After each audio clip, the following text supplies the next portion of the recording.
राजाओं द्वारा नहीं फैलाया गया। रादर दुनिया के किसी भी राजा ने अपने धर्म को नहीं फैलाया, एक अपवाद को छोड़कर।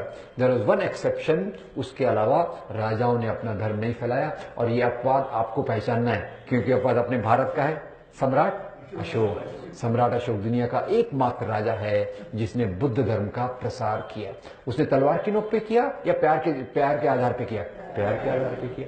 तो ये जो सम्राट अशोक का ये मामला है। तो भारत में इस्लाम कैसे आया, इसके पहले हम ये देख लें, भारत की सबसे पहली मस्जिद भारत के कौन से राज्य में बनी? ये मैं आपसे सवाल पूछ रहा हूं। उसके पहले एक और पूछ लूं, ये बहुत सरल सवाल है। मुसलमान राजाओं की राजधानी कहां थी? दिल्ली। दिल्ली, ठीक है। और भारत की पहली मस्जिद कौन से राज्य में बनी? मैं आपको 4 ऑप्शन दे रहा हूं, आप उसमें से एक सही ऑप्शन चुनिए। 4 ऑप्शन है, एक तो अपना क्या महाराष्ट्र, दूसरा दिल्ली, तीसरा उत्तर प्रदेश आगरा, चौथा केरल। कहां बनी है? केरल। वेरी गुड, आपका तो कॉमन से है, यानी इंटेलिजेंस बहुत है। केरल में कभी किसी मुसलमान राजा का राज्य नहीं था और मस्जिद वहीं बन रही है। कैसे बन रही भाई मस्जिद? क्योंकि मस्जिद उस समय ऐसा हुआ, केरल में मलाबार के तट पर अरब व्यापारी आते थे। अरब व्यापारी आते थे, अपने साथ वहां की चीजें ले आते थे, खजूर वगैरह।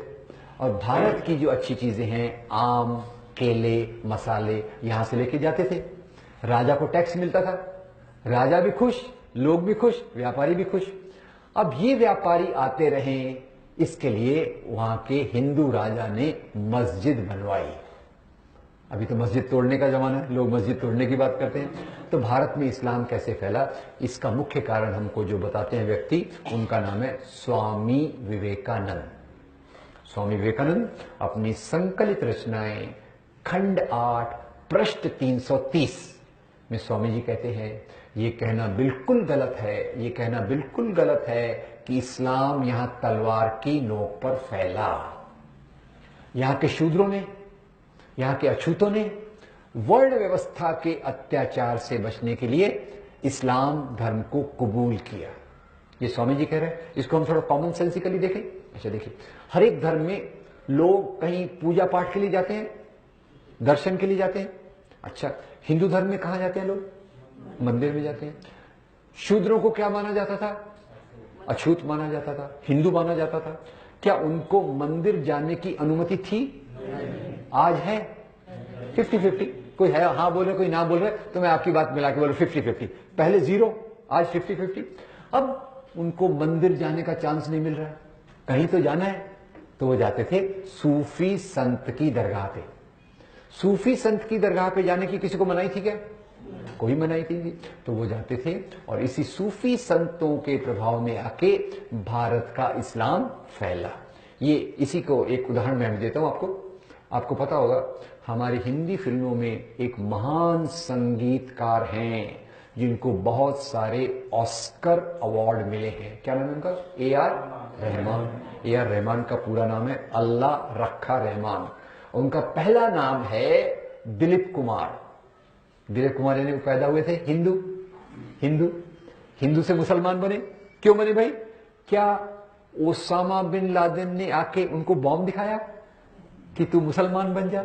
ऐसा नहीं हुआ ऐसा दोस्तों, ये बहुत भावना का मामला था। भावना का मामला ऐसा था कि दिलीप कुमार के पिताजी को कैंसर हो गया। जब दिलीप कुमार के पिताजी को कैंसर हो गया तो काफी टेंशन में आ गए, शांति की तलाश में निकले। मानसिक शांति की तलाश में जब निकले, उनका संपर्क आया एक सूफी संत से, और सूफी संत के प्रभाव में आके उन्होंने इस्लाम को कबूल किया। ये एक उदाहरण।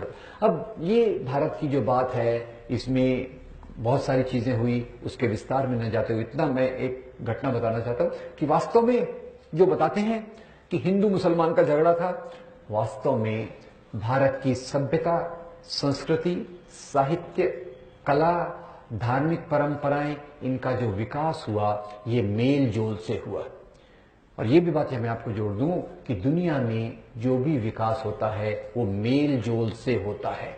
नफरत से, इस प्रकार की बातों से दुनिया का विकास कभी नहीं होता। और वो मेल जोल की कुछ बातें मैं आपको बता दूं। और इसमें सबसे पहला मैं अपनी ये निजी एक्सपीरियंस बताता हूं। आपको पता होगा हिंदी फिल्म में एक और बड़े हिंदी फिल्म में तमिल फिल्म के बहुत बड़े एक्टर हैं, कोई कोई हिंदी फिल्म में भी आते हैं, कमल हसन। ठीक, कमल हसन। आपने बोला कमल हसन, मैंने बोला कमाल हसन, और चौथा उनका नाम है कमल हासन। कंफ्यूज है, डोंट वरी, कंफ्यूजन में निकाल देता हूं। मैं कंफ्यूज था, ये कमल है कि कमाल है, हसन है कि हासन है, मैं बड़ा कंफ्यूज। तो एक बार मौका ऐसा मिला, एक बाई चांस क्या हुआ, एक बार मेरी मुलाकात इनके बड़े भाई चारुल जी से हुई। तो चारुल जी ऐसे ही थे, हम बैठे थे कहीं तो भी चाय वाय पी रहे थे, तो मेरा परिचय उनसे हुआ। उन्होंने बताया मैं तो कमल का बड़ा भाई हूं।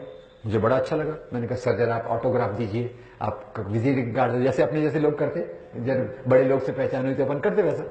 मैंने उनका विजिटिंग कार्ड लिया, तो विजिटिंग कार्ड में मैंने पढ़ा, उनका नाम लिखा था चारुल हासन। मैं फिर कंफ्यूजन में आ गया। मैंने कहा सर आप हिंदू हैं कि मुसलमान? अरे बोले चारुल, मेरा नाम चारुल है, हम तो हिंदू हैं, मेरे भाई का नाम कमल है। मैंने कहा फिर ये बात तो ठीक है, पर ये बीच में फिर हासन क्या आ गया? बोले हासन हमारे परिवार के पीर का नाम है, पीर, और उस पीर से हमने अपना नाम लिया, इसलिए मैं चारुल हासन, मेरा भाई कमल हासन, मेरी भतीजी श्रुति हासन, वो भी फिल्मों में बहुत अच्छा ये करती है।